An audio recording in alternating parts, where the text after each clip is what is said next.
यहाँ पर जो है ना हनीमन केस टेकिंग की बात कर रहे हैं। Here I would like to emphasize कहते हैं जोर डालना, especially on the careful observation of the pupil of the patient during the ongoing interaction। pupil कहते हैं, pupil वैसे शागिर्द को कहते हैं, लेकिन यहाँ पर मुराद ये है कि जो पेशेंट के साथ जो कोई बंदा आया हुआ है, आपने अटेंडेंट आपने जो केसिंग करनी है तो ड्यूरिंग केयरफुल ऑब्जर्वेशन आपने रखनी है उसकी भी बातों की, उसकी भी चीजों की। In case the patient tells a lie, कहता है किस केस में अगर मरीज झूठ बोलता है, पीपल्स सॉरी मैं मिस्टेक कर गया हूँ, अटेंडेंट नहीं है यहाँ पे, पीपल का किया है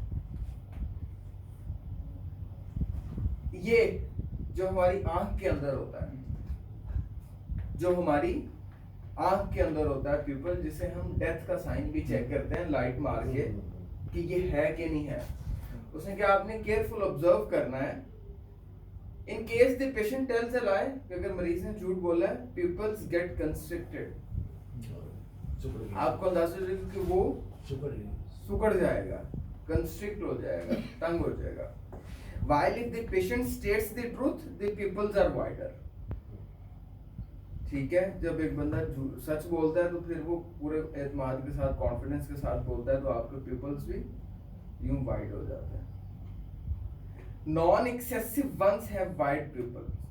Cooperative patients always have constricted pupil while simultaneously observe the posture of the patient। In case the arms are crossed together, it suggests a defensive attitude of the patient and hence the physician should judicially evaluate his statements। उसने कहा, और ये तो वैसे भी हम किसी के साथ मीटिंग करते हैं, ये स्लो कर ले, पंखा मैं क्या स्लो बिल्कुल बंद कर ले।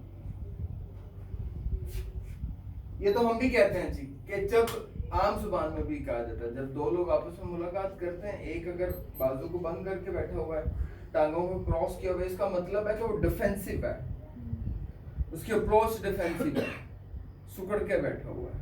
एक बंदा बैठा हुआ है यूं बिल्कुल स्ट्रेट फॉरवर्ड, इजी होके, बाजुओं को खोल के, टांगें खोल के, ठीक है ना, मतलब वो डिफेंसिव अप्रोच नहीं है उसकी।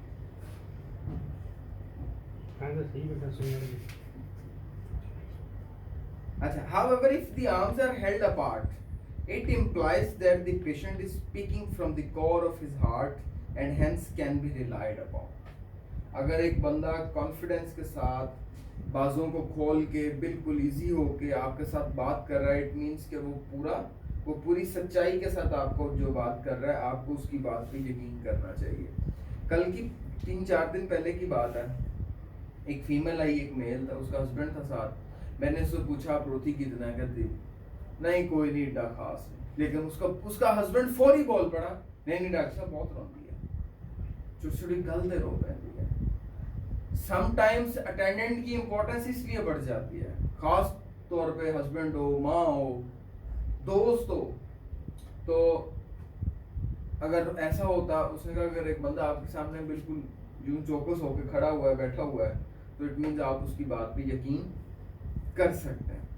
When patients resist to express or speak, we should be able to perceive it by patient's stiff attitude, shortcut answers, decreased attentiveness, block-ended answers। अगर एक मरीज आप जितना सवाल पूछ रहे हैं उतना जवाब दे रहा है, इट मीन्स उसकी फोकस नहीं है, उसका कट स्टोरी शॉर्ट वाला बात है कि पूरी बात नहीं बताएगा, छोटी छोटी ऐसे आते हैं पेशेंट्स भी, कई आते हैं तो पूरी बात ही नहीं करते, एक आधी बात करके